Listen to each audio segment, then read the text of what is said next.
record. Yes, I'm just about to ensure that that's the case. Ian is going to start by explaining to us the late receipt of this objection from the East St Thomas Residents Forum, which has been done by Martin Willoughby. Ian.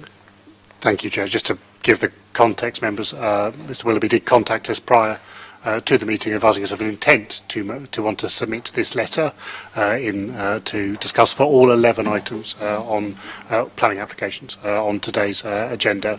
And while officers have been in correspondence with him seeking the full response, it was not received until during this meeting. Constitutionally, just to touch on that very briefly, your Constitution does state in Standing Order 24D IV that those attending may make written deputations, so those not attending actually have no right to make a written deputation, so you're constitutionally robust to have made the decisions you have done, and indeed to make decisions that are still before you for the rest of this agenda, so please be reassured by that. The Principal Solicitor and I have had a quick review of that and we are satisfied. However, as is always the case, and clearly receipt of a correspondence which otherwise would have been added to your supplementary matters agenda paper, your SMAT, and with the Chairman's discretion exercise today has been circulated for your perusal in the break we've just had.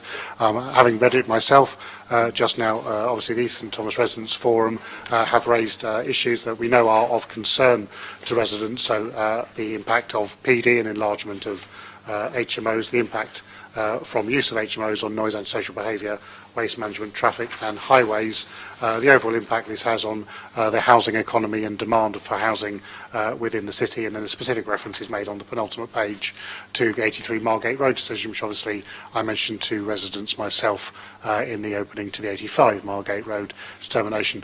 I would therefore be satisfied, members, that these are matters that you can give weight to and indeed have given weight to in the determinations you've already made, and can consider what weight to give the express wording that you've now had an opportunity to read in the other 4 applications that you are currently and will continue to resolve for 3 Playfair, 14 Hudson, 3 Paynes and 22 Montgomery Roads. Everybody happy with that? Then we'll proceed. We're on 3 Playfair Road, just about to start that application, page 80, page 76, 3 Playfair Road. Ian, do you want to introduce this? Certainly. So, 3 Playfair. I'm trying to remember if I've actually given the presentation or not yet. Have you done? I believe I have done, haven't I? So, had yes, he done a change presentation on that? Had he? Yes. Okay. So we'd done the presentation. We noticed there on page 77 that 6 representations have been received that are very much on the lines of the submission from the Residents Association as well. And we were just having questions and talking about the relative sizes of the lounge, kitchen and dining room and so forth. Had we already agreed whether or not we wanted to judge this to be development? No.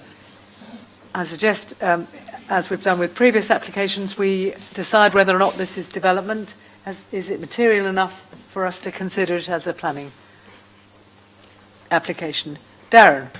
Judith, sorry. I was absent for the presentation of 3 Playfair Road and came back in for the discussion around Martin and everything else. So on that basis, I will exempt myself from voting on this item. Thank you very much. You will have to absent yourself this from us. I'm not sure that's right, because we didn't talk about it after the break. No, we didn't. I don't think we had the presentation either. I should have gone with my instinctive. Yes, because when the pictures flashed across, I thought I hadn't seen those. Okay, my apologies. So can we go back to my recollection is wrong, I must say, and I apologise for my recollection being wrong. On that one. So we're going to start again, which means that anybody who wasn't here for something that didn't happen or whatever can still participate. So, Ian, would you please present to us the 3 Playfair Road application, page 76, yes, because we did 4th Playfair Road, yeah. Happy to say, honestly, at this point I cannot remember which we've presented. So no, 3 Playfair I think we're all Road. in a similar situation. So again, the usual images of the property on the other side of the road, down page one 76 from the 3 church. Playfair Road. Thank you. So again, this one, we're looking for a 6-7 change. The changes, unsurprisingly, this ground floor study from a study to a bedroom. As you can see there, some images of the building as we have I wonder at if the you could moment. speak up, because I seem to be getting Sorry, I think deeper as I'm- the day has gone on. And Yeah. second of all, I know one or two other members have said that we need to speak up a little bit. Apologies, it may be that I'm losing my voice. So, as I say, that ground floor bed study, as you can see, far left of the image, turning to a bedroom on the same far left of the image, and then some images of the building at the same time. To head off the questions, 3 Playfair Road was licensed for 7 people on the 10th of June 2021. And just to add, which I don't think we've put in the SMAT, so with my apologies, just quickly looking at paragraph 5.4, where we've listed 36 HMOs out of the 69 properties and a percentage of 47.8%. I think that's actually incorrect. From recollection, it's actually 33 of the 69 are HMOs, not 36, so the percentage would consequently be a higher number. So I think it's actually, we've swapped over HMOs and Resi in that point. So just to clarify, that doesn't in any way, of course, change the judgment or recommendation. About half of the properties in this area are already HMOs. As before, the application is considered by officers to not require planning permission for that change. Members will need to come to a judgment on that and then judge it against our space standards.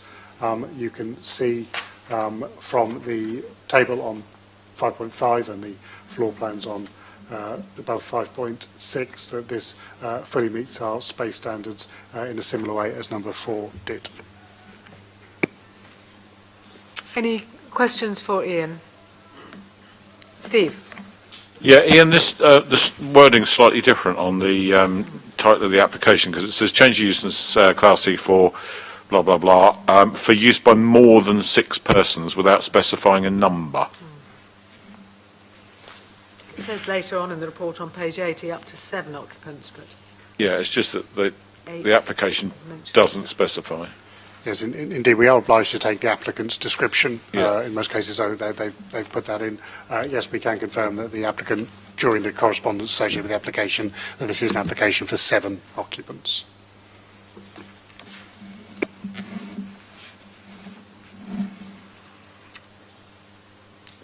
Darren?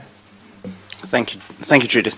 As part of his deputation, Mr. Willoughby refers to SPD 20, particularly where it says where in cases like this, in areas where concentrations of HMOs exceed the 10% threshold, the council will consider the potential harm to amenity caused by an increase in the number of bedrooms in an already unbalanced community.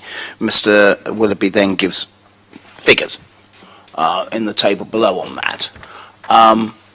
I'm assuming, Ian, that is a factor in the remaining applications, given that this particular area, unlike others, there is that already unbalanced community. And is SPD 20 any clearer as to what sort of amenity we're meant to consider? Yes, SPD, the HMO SPD, dealing with PCS 20, deals with a number of different activities which are obviously relevant for amenity. Members, I think, are fully aware of them. Indeed, this representation does include them. The key ones, of course, are access to the availability of on-street parking, noise disturbance, associated antisocial behaviour, and usually the management of waste and or cycle storage as part of a scheme, all going relevant to amenity, and that's examined in more detail in your guidance and obviously discussed where relevant in the reports as well. Thank you for that, Ian. Any other questions? Quite a lot is made in this of the numbers of people. Our standard, which is about the 50-metre radius, is about properties, isn't it? Is that correct? Yes. So the numbers don't actually, in terms of our policy there, matter in terms of the 50-metre ratio. Yes, as has been discussed earlier today, your policy is a generic one about mixed and balanced communities. We help the interpretation of that policy through our guidance in the SPD, and the guidance focuses purely on the total number of dwellings, HMO versus non-HMO dwellings, rather than the bed spaces within it. That has been a challenge for this council, I understand, before I came here over those years, and quite understandably, I would suggest, for the same reasons I gave earlier, you don't know how many bedrooms are in any given dwelling, whether they've been altered by PD or not. How people choose to use the rooms within the house will vary enormously depending on the nature of their family occupation. Any other questions from anybody else here? If not, then I will assume that we should move to deciding whether or not this is a material development that requires a planning application.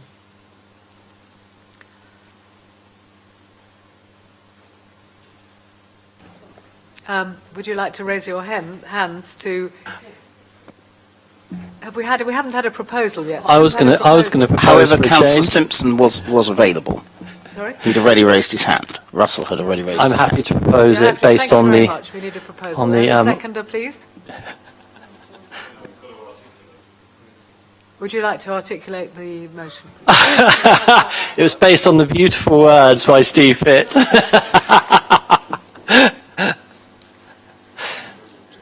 Are you happy to? I can repeat the words repeat should the members words for us, necessary, please. but obviously members have heard them Thank you. 8 times beforehand regarding the intensity of standard of accommodation, impacts on amenity and other matters, and notably impact on the Solent Special Protection Area. Yes. Those words. Yes, that's one. Okay. And is anybody prepared to second that?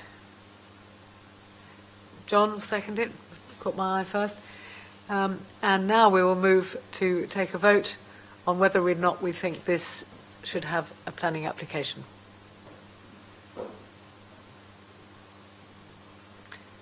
Unanimous vote, thank you very much. Now we will proceed to see whether or not, given that it has to have a planning application, we want to refuse or to agree the proposal.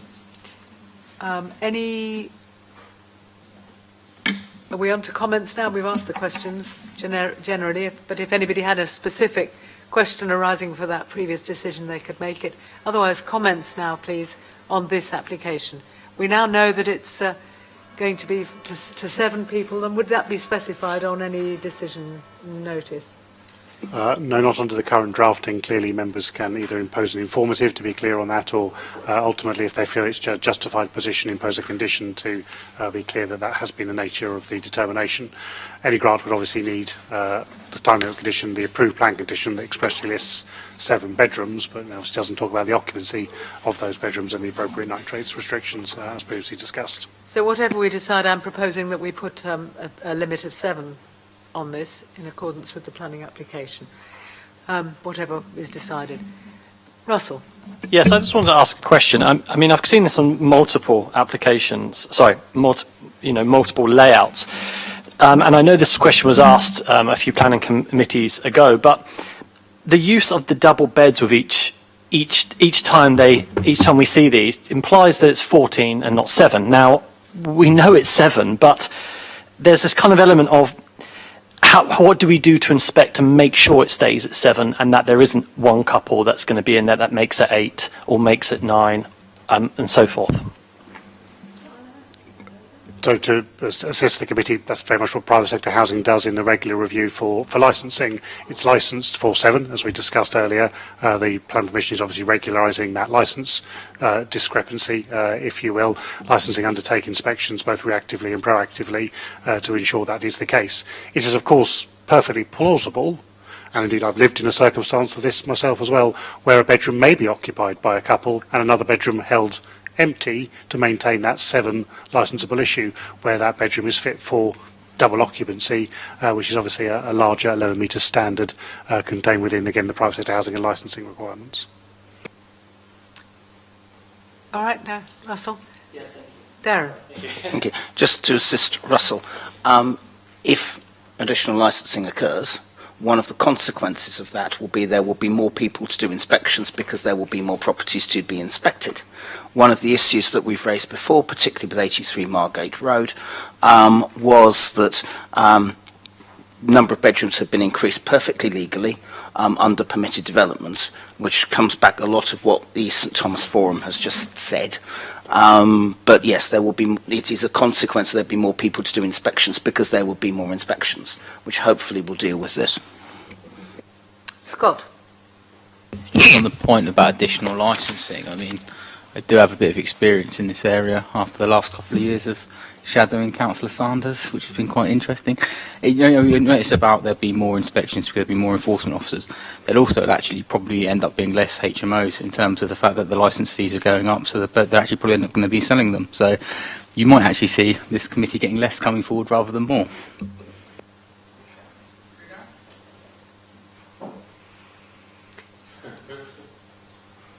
Anybody got any other... George? Just a quick comment. Obviously, the room sizes meet our current minimum standards. I agree that whilst we haven't been doing this up until now, because it's set out as a 7 double-bedroom property, that we put a condition on the planning, if we choose to grant planning permission, that it should be 7 individuals occupying the property. Were you making a recommendation as well? Or? Councillor Pitt, would you like to... 7 persons occupying the property. If members would like guidance on the imposition of a condition, slight grey area, unlike the means of escape, which is clearly out with and covered expressly by alternative issues, because of the ambiguity of the description, all the others pretty much have used 7 persons in there, so there's a clear definition of what the development being sought, or the proposal being sought would be. Because of the ambiguity in this specific case, members could feel that there's a reasonable requirement to do that by condition, above perhaps just doing it by an informative. Obviously, licensing again, however, does deal with a large part of this. None of these rooms are big enough to be licensed for couples sharing.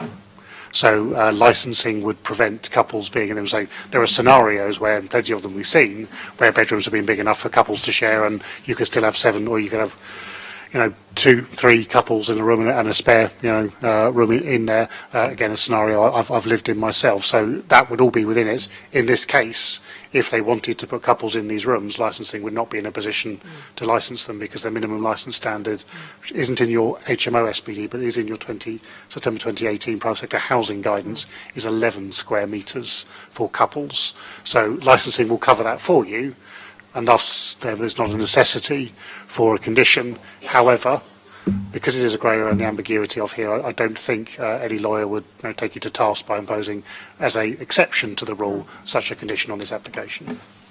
Is everybody agreeable that we put that in then? Yep, good. Any further comments or recommendations?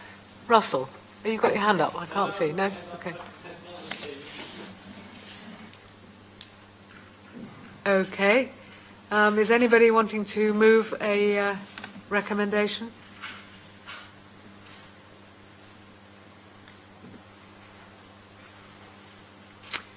Okay, well, I'll move that, because the space standards are basically okay. They're very small rooms, and we've got up to 41 square metres, and it's only 1 additional room because we're saying that it's being limited to 7. With a heavy heart, I will recommend that we grant this planning permission. Have I a seconder? Thank you, Linda. And Chairman, for clarity, I assume that's with the time limit condition, the approved plans condition, the night trace and recreational disturbance, a resolution subject to 106, and the additional further condition limiting occupancy to 7 persons. It certainly is. Thank you very much indeed. So subject to those recommendations, could I ask for a seconder for that? I have, Linda, and now I'd like anybody who agrees with that recommendation to raise their hands. Okay. 2, 3. Then I'd like people who are against that recommendation to raise their hands, please. And anybody abstaining?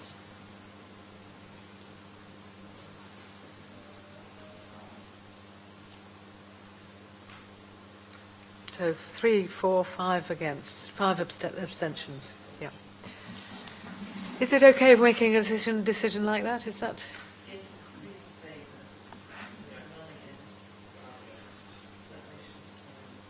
Okay, a difficult one. Right. Okay, now let's move on to item 10, which is 14 Hudson Road, and it's page 82.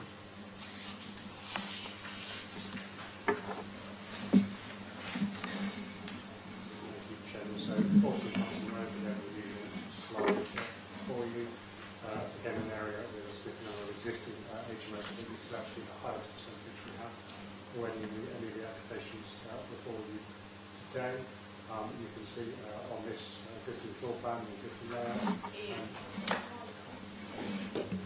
Apologies, members, I'll start that again. The normal slide deck, this application, I think, is the one with the highest percentage of existing HMOs within the catchment area, as laid out in the report. You can see from the existing floor plans a ground floor lounge, which is being converted to bedroom 7. In this case, that is the change proposed. As you'll see from paragraph 5.5 of the report, all of the rooms meet the necessary standards.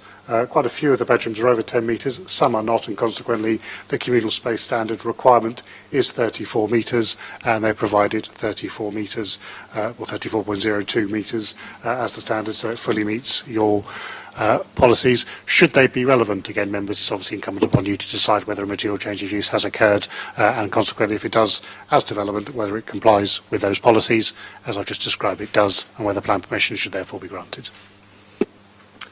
Thank you. Any questions for Ian on the report and on what he said? George?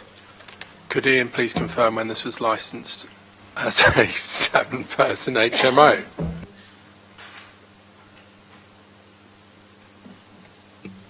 Hudson was licensed on the 22nd of September 2020.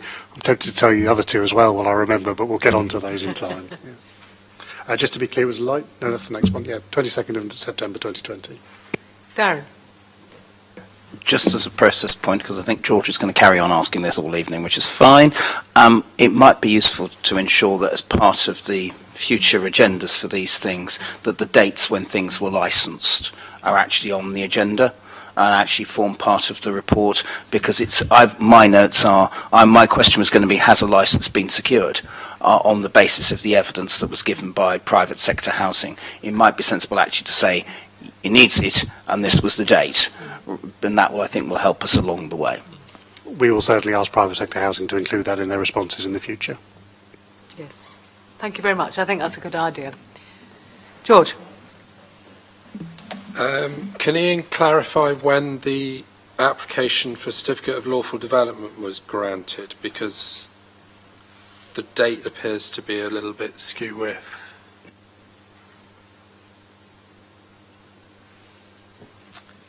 Which page of the report are you looking at, George? It wasn't 2098, certainly. Oh, yeah.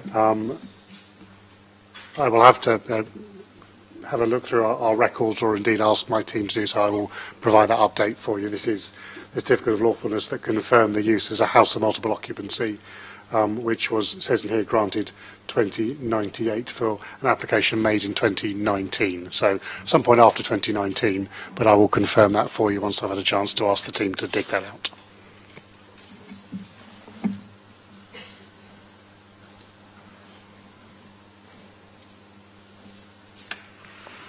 Okay. Shall we move to a decision about whether this requires planning? Chairman, if I may, I can confirm it was granted in 2019. Yeah. If there are no more questions, I'll move then to the consideration about whether this is a material enough change to require a planning application. Is anybody moving? Scott? I know where this is going.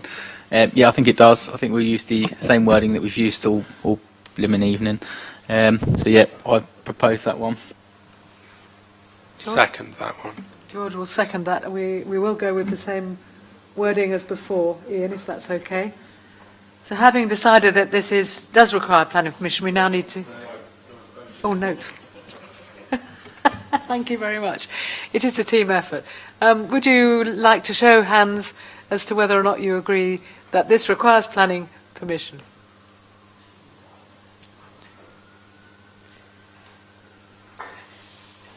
Unanimous. Thank you very much. Now we can move on to a discussion about, given that it does require planning application in our judgment, we would like to move on to discuss whether or not we would like to grant planning application or refuse it. Any comments on that?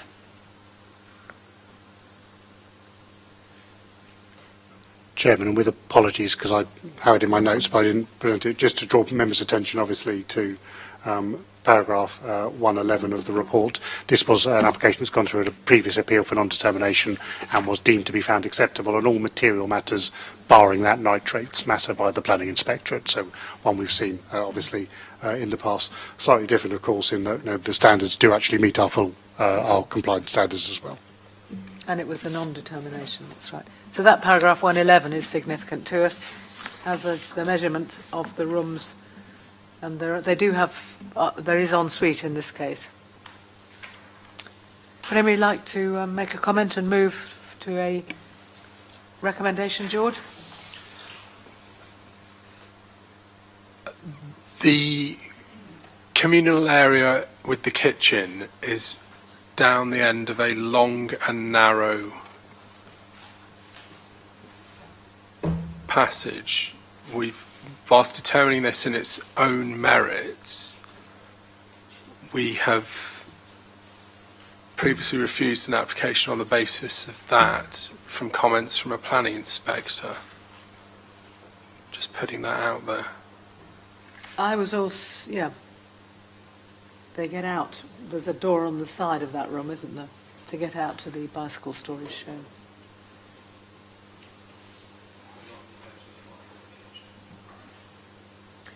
Steve? I think as Councillor Fielding's just identified, the numbers are there as a guide. We have to decide whether they are realistic. For example, if that back bit from where the kitchen dining area starts was twice as long, it would still be 34 square metres, but it would basically be a 1 metre wide corridor.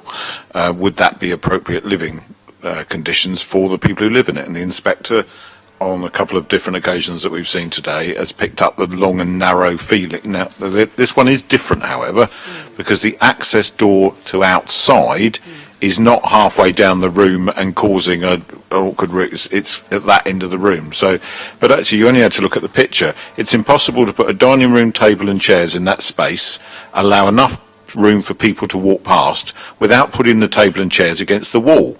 So if people are actually sat around those tables and chairs, they've got to get people to get out of the way so that they can get into the kitchen, which they might want to use because not everybody's going to eat at the same time. So, you know, I know that these matters are complex, but when we're talking about quality of living conditions, you know, you can make something look really lovely, but if it's not a nice, comfortable place to live in terms of usability, it's pretty poor, really.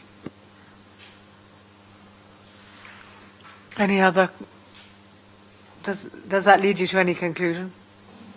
Well, I'm agreeing with George that the inspector's made other comments that would seem, in other applications, that would seem pertinent to this application in terms of that. However, we do need to consider that in all likelihood, I think we'll lose it on appeal, because the inspector will just say, well, I'm sorry, but it meets all your space standards, and that there's no other valid reason to reject it, because they're already rejecting them for all the, you know, everything Martin says in here is right, but it doesn't make it work, unfortunately, and he's quite right that we need to sort that out and make it work.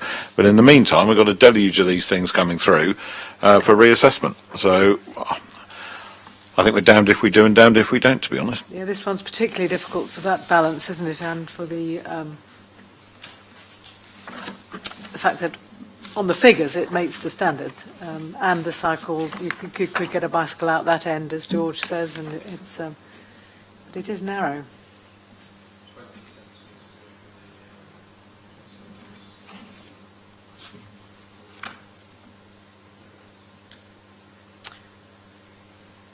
Do I have Darren? For Judith and for Ian, given that this is in an area where we've exceeded the 10% threshold, And given we have a deputation that specifically refers to SPD 20, I understand what Ian was saying earlier on about storage and everything else. And given how close it is to a space standard that, given our past decisions this afternoon, is of some importance to us, can we use, if we were minded to refuse this, and it sounds like it's quite balanced here, Ian, would we be able to use SPD 20 because given the drawings from what Steve and George are saying, the amenity for the occupier in the communal living space is a bit ropey?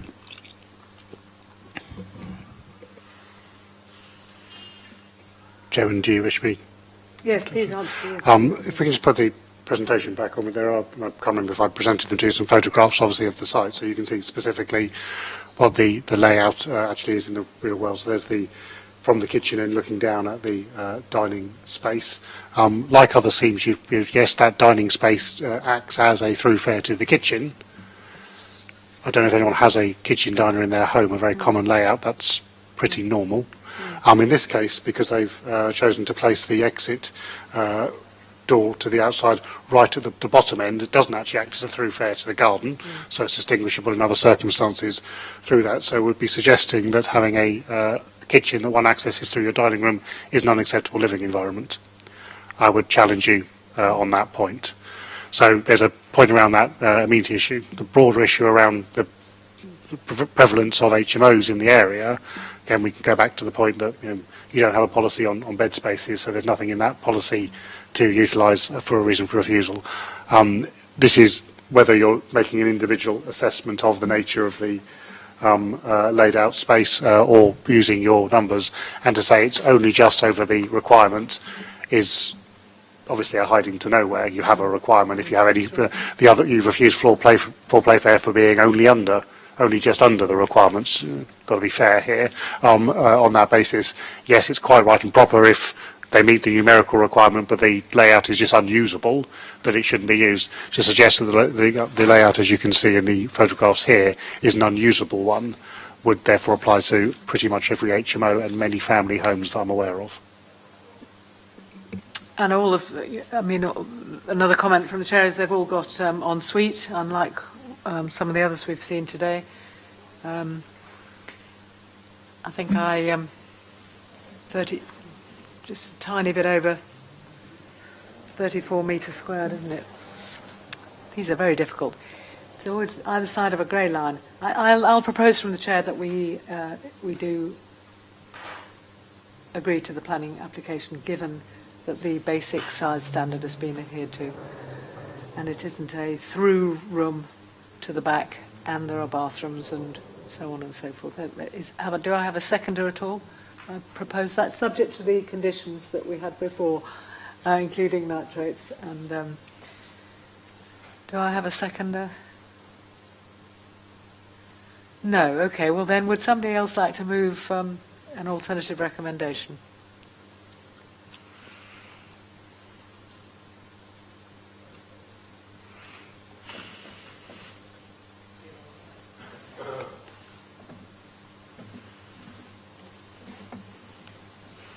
I did my best to get you going. It's now your turn.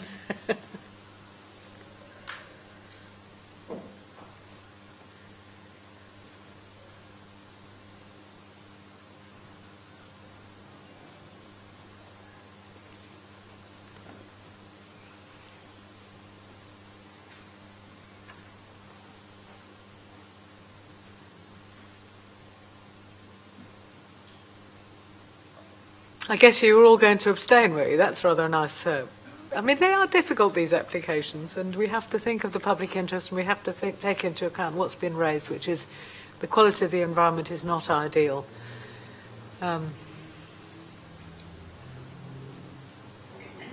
What happens if we all abstain? Just to get it to the vote, I will second what you've proposed. Thank you, George. So, would you all like to vote to give this permission subject to the usual 4 conditions, including nitrates and the other conditions we've used with a heavy heart? I propose, and would ask you to raise your hands if you agree.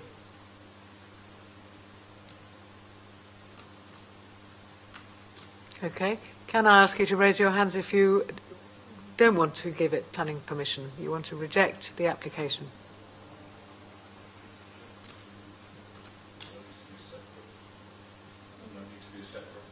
But there were no hands up at all, so I passed by. Because nobody put their hands up to being for. And now, this is classic, isn't it? Your first proper planning committee as chair, and we get a complete... Now, I suppose we could have... If I may, you haven't asked for abstentions yet. We haven't asked for Yes, abstentions yet.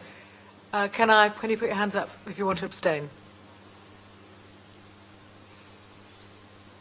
I count that as 0 in favour, 0 against, 8 abstentions, and therefore it falls to the chairman's casting vote. I thought we were going to... I was going to recommend a site visit, actually.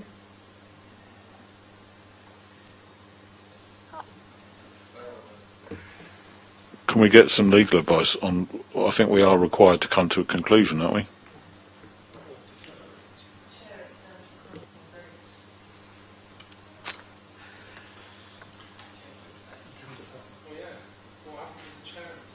Yep. Because I think that the room is not for what I'm... Again, I'll apologies, Chair, through you to our legal services. You did suggest you were intending to seek a site visit. It is obviously open to the council to defer an item if there's a legitimate reason to do so. You have quite an obvious impasse, however, Yes. so whether you feel that will be of any benefit is I a think I would different like to matter. propose that we defer and do a site visit. Chair, I'm quite happy to second you on that, to be honest. Thank you. All those in favour, please raise your hands. Thank you very much. It's a rare thing that I would recommend a site visit, but I think in this case it's the only fair thing to do. So, Chair, can I suggest that we maybe have some reasons why we've Yes. done this? The reason because is that the living accommodation, though strictly speaking compliant, is too narrow to allow 7 people to enjoy communal living. And that the accommodation is... Chair, can I suggest you use the words appears to be, appears to be... because that's the justification for the site visit. If I can assist members, there's no need to go. The purpose is to do a site visit. You will gain observation of the site when whatever it may or may not appear to be at that time. So. Please can I make a plea that now we've agreed a site visit, that people come. The last site visit, 2 site visits I went on, which I actually didn't vote for, there was only 2 of us there, you and I. And we didn't really feel that was very fair because we were then had the onus to be the ones to report back. So, no. Yes, we did vote on it. We did. We voted on the site visit. Yeah, we did. Yep. And I chose to abstain. So perhaps we don't need to discuss the details of this, but if whoever's arranging the date of the site visit could do a bit of checking to make sure we really can come, that would be very useful, because I think site visits, when there's only 1 or 2 of you there, are very, very difficult for those who go. And I think John would agree. We really want at least 7 of us there to see what it feels like to be in that space. We do. Okay. 7 of us all with bringing our picnic chairs, if there aren't there already. Thank you. I'm very happy with that. Let's move then to item 11, which is 3 Paynes Road. Thank you, Chair. So That's right, 3 Paynes Road, and it's on page 88. Thank you. So 3 Ian. Paynes Road, again an area with a significant number of HMOs already. This is a slightly unusual layout compared to others we've seen. It has a habitable basement space as well, which serves as the entertainment room / lounge. That has been looked at previously by Planning Inspectorate and concluded, again, bearing that in mind, that it did create satisfactory living conditions for the properties with regard to both personal and community spaces, etc. I quote from paragraph 5.6. The application is therefore in accordance with your space standards. For clarity, again, what we're looking for is the conversion of a ground floor study, which is to the rear of the building, into a bedroom. You can see there the second from the right floor plan on the ground floor. This was licensed for 8 people on the 6th of September 2019, but it has only been used for 7 people. The application expressly includes within its description for an occupation for 7 bedrooms, so it doesn't have the ambiguity we saw in the previous application. Fully compliant, as I say, with your policy on that basis. Again, it is for members to determine whether this requires plan permission. Officer's recommendation is it does not. If you feel it does require plan permission, whether it then complies with its policy, officers can advise you it does, and therefore whether it should be granted with or without planning conditions. And again, any grant of plan permission would require the standard conditions on time limit approved plans, nitrates and recreational disturbance, and be a resolution subject to section 106. Questions for Ian? Russell and then Darren. Interestingly enough, because I kind of mentioned this on Monday, but if this goes through to 6 to 7, I can see that there's 2 in the spaces in the basement. Would that essentially then open the door from 7 to 9 in 6 months or a year's time? I know that's not. I know. I'm just asking the question of if that would be possible.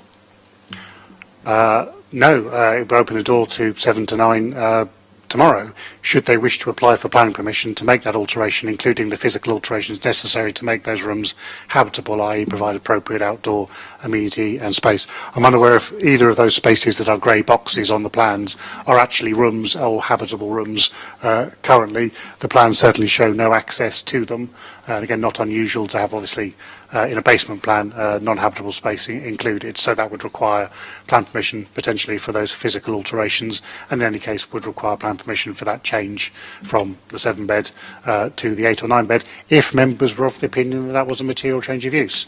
Again, it would fall within the remit of those applications we've been asked to bring to you to make those judgments, should the applicant seek that.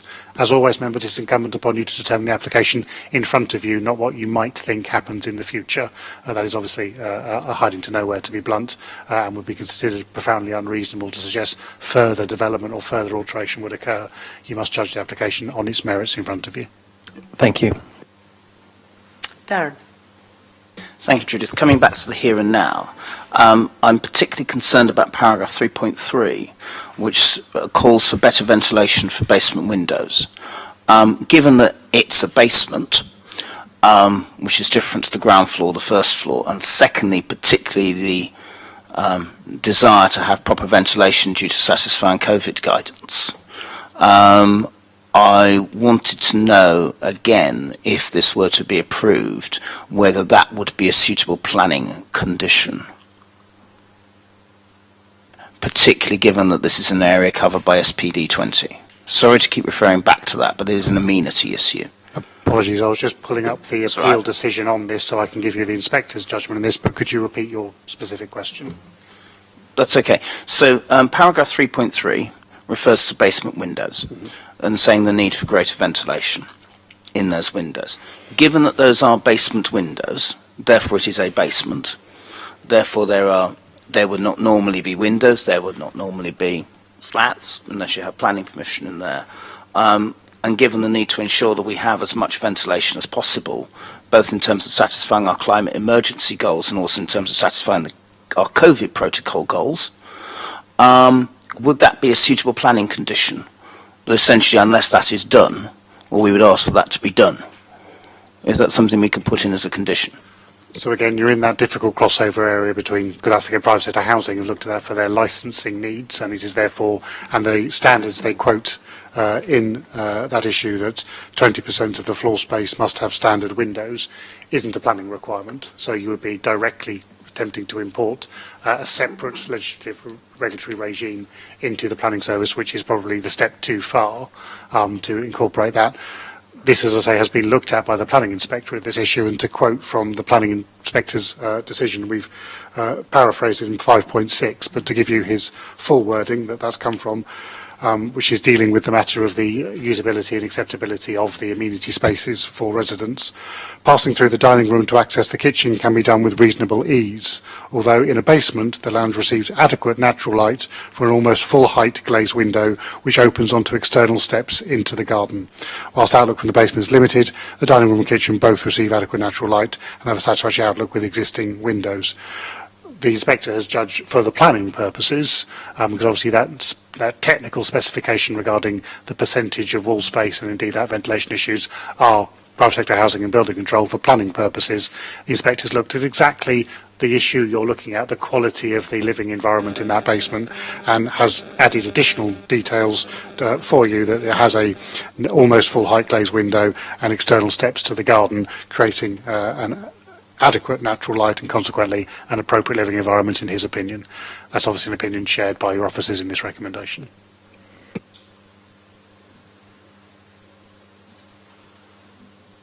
Any further questions?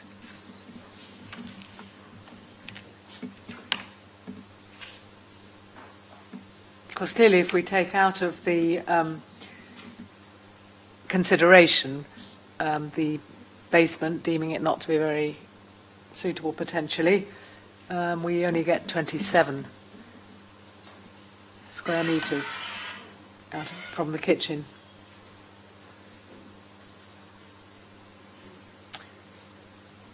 Steve? Yeah, Ian, sorry, because I've only got these. It's a bit difficult to see. On page 91, the second image across, I'm assuming, is the ground floor, although it looks like it's been cropped off, but I'm assuming that's the ground floor.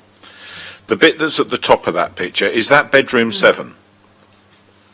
That's right. That area to the rear of the kitchen is currently a study space that will be converted with alteration to that external door into bedroom 7. Immediately south of that on the image, is that a lobby to separate it from the kitchen? Indeed so. So it's a lobby around that external door so that there is a separate space and a door going outwards to the right and into the bedroom to the left. So the nearest toilet that's available to them is right at the other end of the house, near bedroom 6, is that? Yes, the nearest toilet is on the other side of the ground floor, yeah. And if they want to have a shower, they've got to go down that end of the house and then go upstairs to the first floor and share a shower and toilet with 3 other bedrooms on that level, is that right? Meeting your standards, yes, that is right. Okay, so I would argue that this is one of those situations where it meets the standards, but who the hell would want to live there? Well, particularly if you wanted to go across the kitchen in your nightie when everybody else was trying to, you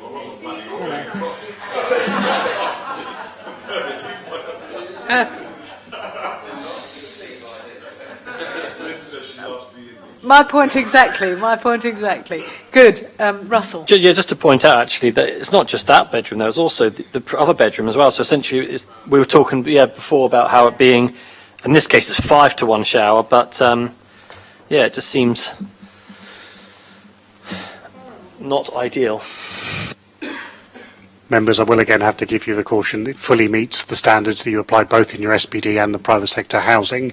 So to suggest that 2 bathrooms for 7 bedrooms is unacceptable, that's not the adopted policy that you have created through your guidance, either for licensing or planning. It is behoving upon you to obviously apply your guidance in a consistent and reasonable way, and members should give careful consideration for an attempt to depart from it on an individual merits without very clear reasons why this is a unique and special circumstance. To suggest that would be unacceptable. I mean, you know, there are other visions of things that happen in the middle of the night that could go wrong in bedroom B7, aren't there? If you wanted to be sick or something and you had to run through the kitchen. Well, you'd be sick in the kitchen sink, aren't you? Just because I'm going to becoming slightly delirious, have we agreed that this actually requires planning? Not Have yet, we done no. that bit? This No, is we haven't done that questions. bit yet. Let's do that bit then. So could I ask whether or not you think I this is a suggest that it does, material change? Yeah. And, based on the established wording. And that I'm going to ask you to raise your hands, can you raise your hands, please? Second it, George. Okay, we agree that are you Lynn, are you voting here? Thank you very much. So we've agreed it should have planning permission. Having agreed that, and asking various questions about different scenarios of how somebody in bedroom 7 might feel if they were living there, can we move on to say whether or not we would want to give this planning permission or not to give it planning permission? Comments? Please.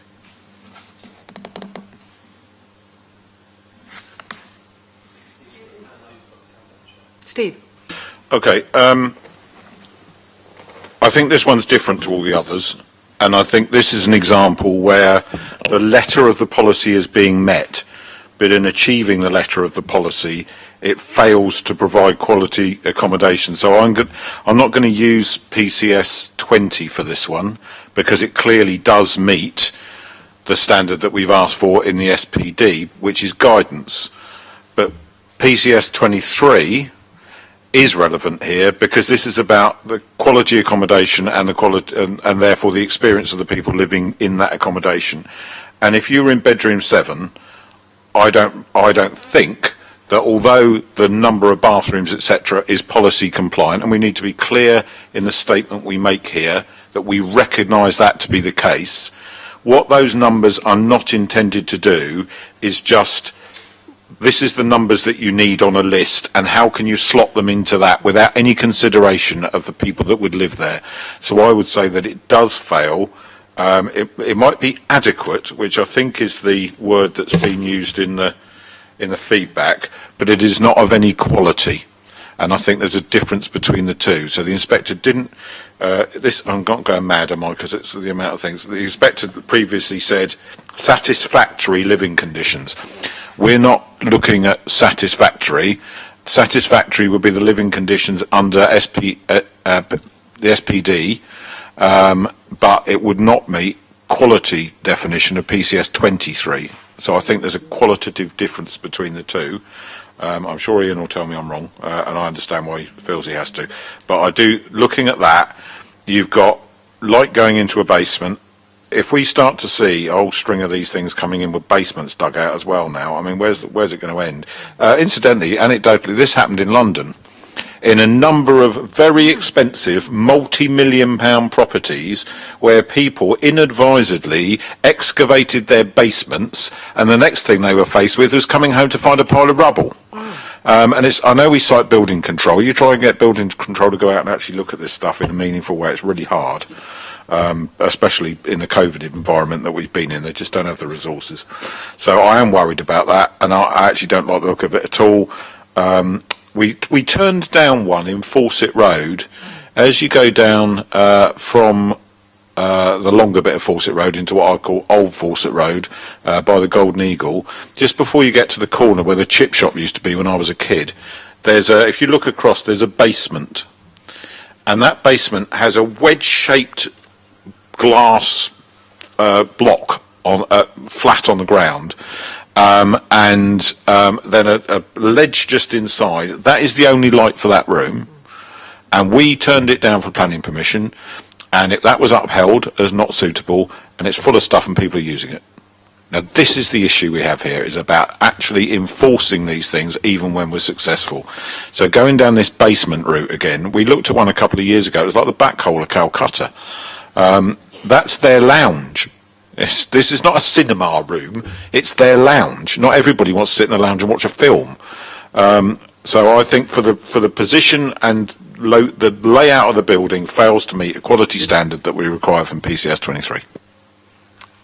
And does that lead you to a recommendation? That was the recommendation. Anybody like to second that? I'll second that. Russell. Thank you. Okay. Do I have any alternative recommendations? Chairman, if I may, we will need some very specific wording. Councillor Pitt raised a few points there and then did invite that I would probably disagree with him, and I will have to on some of those issues. Some of the wording you were stating, Councillor Pitt, was that because of those issues, it's contrary to policy. The space standards, of course, to be absolutely clear, of course, it's not the space standards is therefore contrary to policy. As we say, it meets the space standards. It's obviously the configuration and layout of the space, which we've talked about before, it doesn't create, and the wording within PCS 23 is a good standard of living accommodation. So it's actually that issue, and you'll need to be specific. And again, if you may, obviously the point that was raised is that it's for the occupier of bedroom 7 who would have to traverse the kitchen and dining room to reach a toilet or bathroom. Yeah. Is a issue around whether that person has a good living environment. Yeah. So that's one element to it. And there's another element about whether or not the quality of the basement entertainment room / lounge is adequate as well. And that they're two very different issues and would obviously be argued differently on an appeal. So if they are the issues, they would have to be articulated accordingly. However, it obviously comes for me to advise the committee.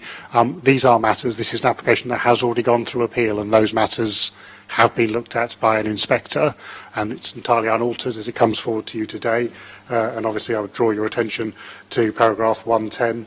No, it's not 110, is it? Where's it gone? To paragraph 5.6 at the bottom of there, where very expressly the inspector concluded that the development provides satisfactory living conditions for the occupiers of the property with regards to the provision of both personal and communal space and access to the bathroom facility. So exactly the issues you're raising concerns with, the inspector has already made a judgment on and doesn't agree with you. So again, it's you imposing your judgment in advance and over the inspector's judgment, and with a consequently likelihood of success or no likelihood of success. Steve, can I suggest also? But I want to be really clear here, Chair, and I haven't done that at any point today, but I'm doing it now, because I think the inspector's wrong for the reasons that I've stated, is that the level of amenity for the prospective resident of bedroom 7 is not acceptable to me, and I hope it's not acceptable to the committee. And if the inspector decides to overrule us, so be it, but I think the inspector has made a mistake. I was going to suggest that the wording you might use, just because we haven't quite got the wording yet, under paragraph 1.9, that was the reasons for refusal we gave before, still in my mind stand, but we need to add a sentence about, in particular, the environment for bedroom 7.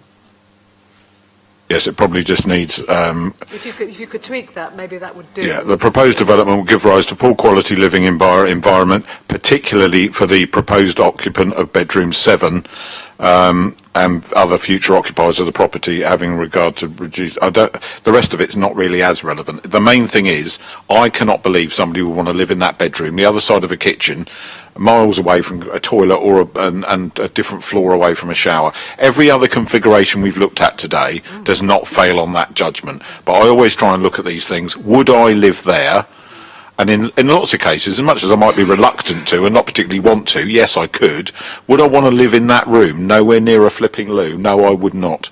I was just, I'm trying to help you here. I was suggesting some of those words would be helpful. We have no proposal to do otherwise than refuse this on the grounds suggested. Have we got a seconder for Stephen Pitt? Linda, thank you. So we've got a proposer and a seconder to refuse this on those grounds.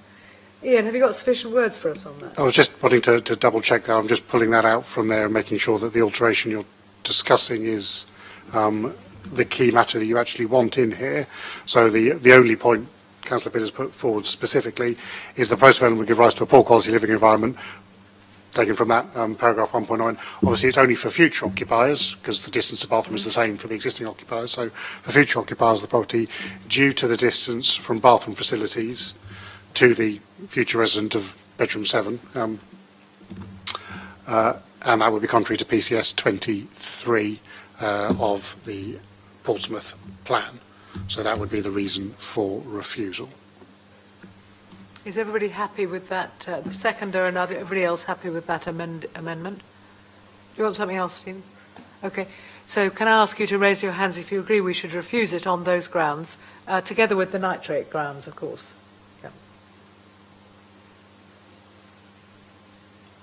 Unanimous to refuse. Thank you very much. We're very nearly there.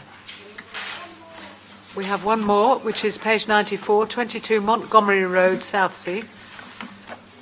Again, in an area with quite a lot of HMOs. Page 94. Ian, would you like to introduce this to us, please? We have we have objections, obviously, from the East St Thomas's Resident Forum. but we don't have any other specific deputations on this one apart from the one that we've had across the piece from Councillor Jeffrey. Ian.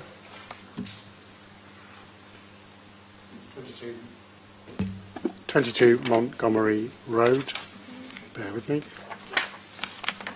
Again, very similar slide deck as members have already seen. Let me just call up my issues. So this case, so there's a number of HMOs in the area as before. Similar overall circumstance. Here you can see the existing layout and the far left ground floor. That lounge on the bottom left image becoming bedroom number 7 to change that occupancy from 6 to 7. Again, it is obviously incumbent upon members to determine whether or not this is an application that requires plan permission, requiring development, so the first judgment there, and then whether or not it should be granted, making judgments against your policies if that is the case on these matters. I would suggest, members, the key consideration in that circumstance is a communal space standard one. 2 of the bedrooms are just below those standard space sizes of 10 square metres, bedroom 6 being 9.5 and the proposed bedroom 7 being 9.7 square metres. Consequently, not all bedrooms are over 10 square metres and a strict interpretation of your guidance requires 34 square metres of communal floor space. The communal floor space in the combined living space in this case is 23 square metres below that. In light of both the fact that it doesn't need plan permission officer's opinion and is only a very minor failure of those requirements to all bedrooms to be over 10 square metres, officers are satisfied that it does overall create a reasonable amenity floor space for future residents, and plan permission can consequently be granted, but obviously the key judgment for you today. To be absolutely clear, the licence was valid from the 16th of May 2022, so a very recent licence for 7 bedrooms. I do note, I think this report doesn't have the HMO count percentage in there. As you saw from this image, lots of HMOs in the area. There are 81 properties, 31 of which are HMOs, so 38.3%, if members are interested in that number. Obviously, this doesn't change the percentage of HMOs, so it has limited, if any, relevance to your determination. Thank you, Ian. And questions to Ian about this application? Darren. Thank you. Ian, this is another one where this is a non-determination issue here.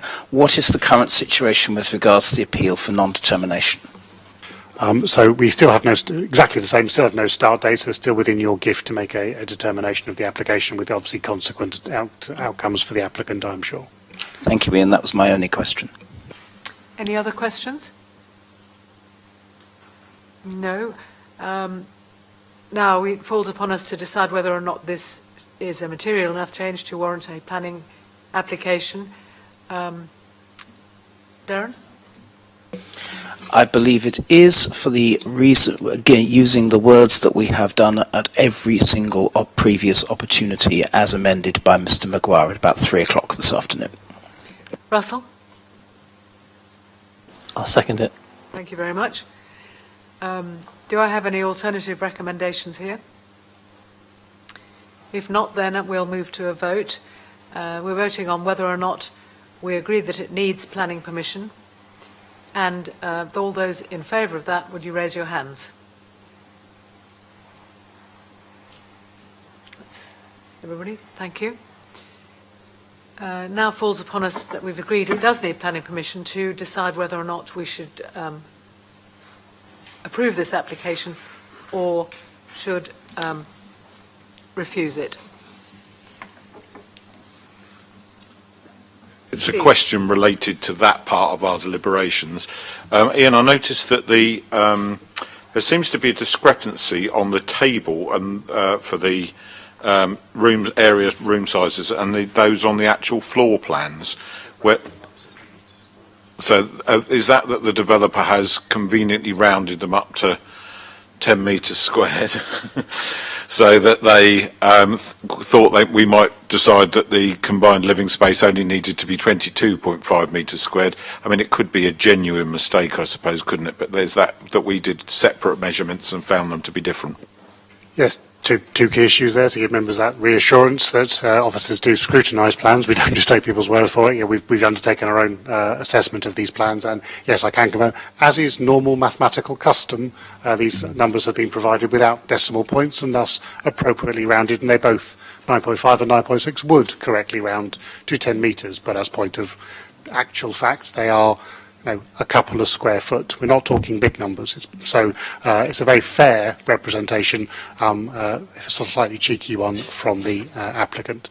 I would just add, and with apologies members, I do have some images of the internals of that communal floor space which we can put on screen, which I forgot to show you previously, so to be, for transparency, worth including probably.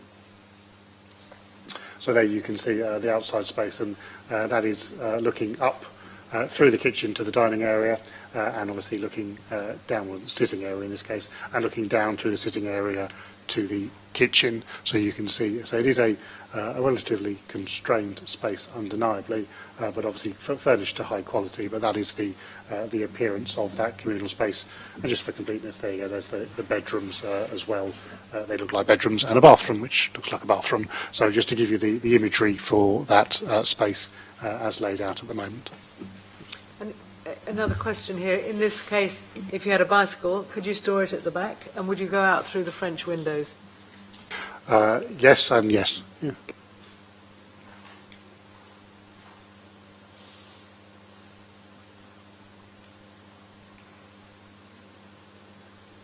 Question, Steve. I think this is actually an easy one. They've submitted plans showing the rooms fairly, as Ian said, rounded up to 10 square metres. They're not 10 square metres. And that's why they've offered up a combined living space of 23 metres squared, which would have exceeded the 22.5 that they would have been required to have were the room sizes all compliant. So we want to take out a lounge because we're saying the bedrooms are all big enough and actually two of them aren't. And again, this is about the amenity of the residents living in that property. Are we honestly going to sit here and say that we think that we are delivering quality accommodation for people to live in, a good standard of living, by allowing the lounge to be removed, so that the only thing they've got is a little corridor at the back of the kitchen with two two-seater sofas either side of it as their entire communal living space? I'm not voting for that, so I'm quite happy to propose a form of words that says,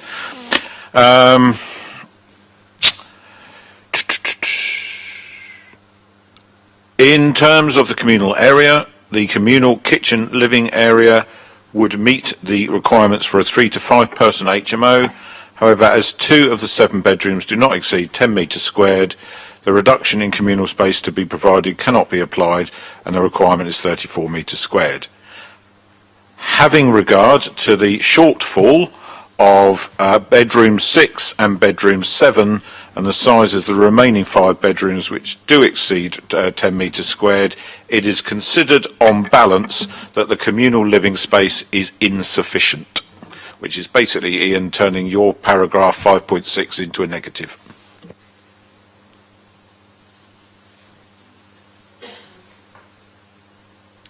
And that's insufficient is a word that covers, obviously, taking your bicycle through there, the fact that this doesn't actually show kitchen units, so we can't tell very easily that that's a representative thing, and also the narrowness of the whole thing. And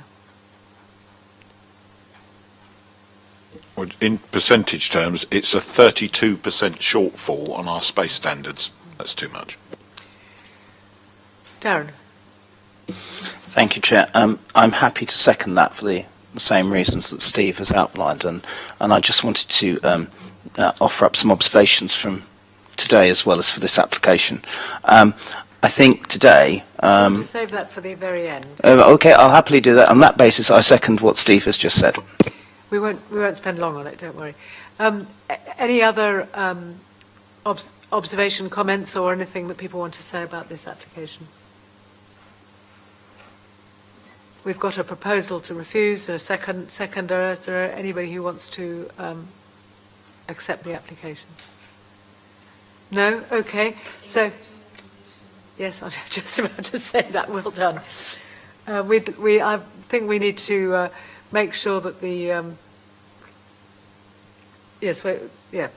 we've written the reasons, haven't you, Steve? They okay? Well, let's Are we just going to check add to that it Ian's these- content that he understands the wording of the reason for refusal. We're going to add nitrates to that. Yes.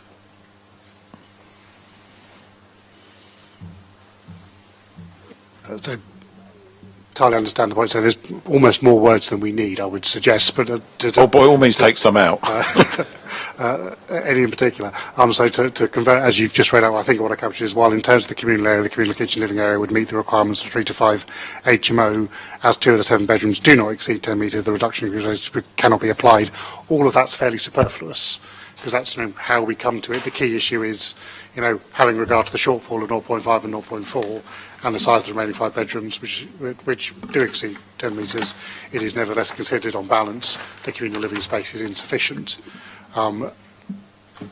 As I was typing out, I was also putting together an alternative set of wording, which is, I can invite you to consider to say the same thing.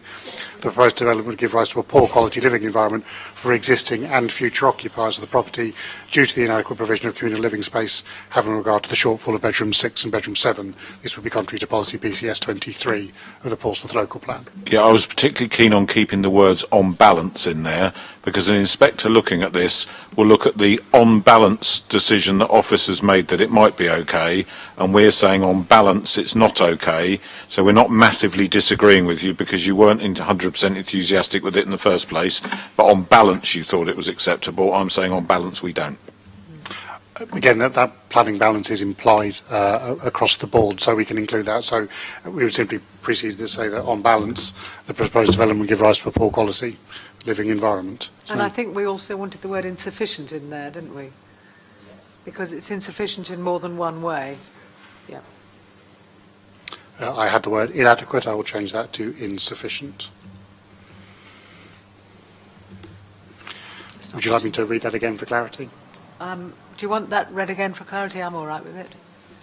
I can do it very slowly and take a long time. If you, on balance, the proposed development will give rise to a poor quality living environment for existing and future occupiers of the property due to the insufficient provision of communal living space, having regard to the shortfall of bedroom 6 and bedroom 7. This will be contrary to policy PCS 23, etc.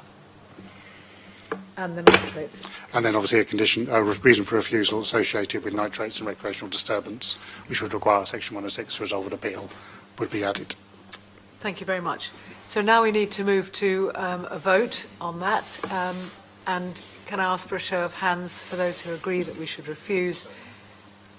Yes, Darren seconded it. On that we should refuse this on those grounds.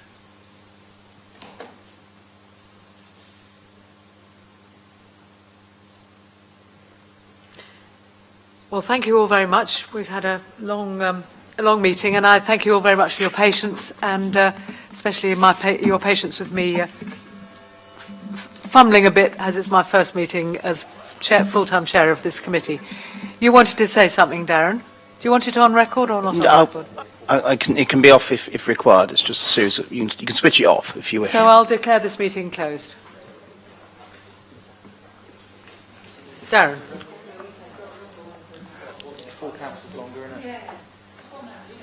Is it off? Just a minute. Just a minute.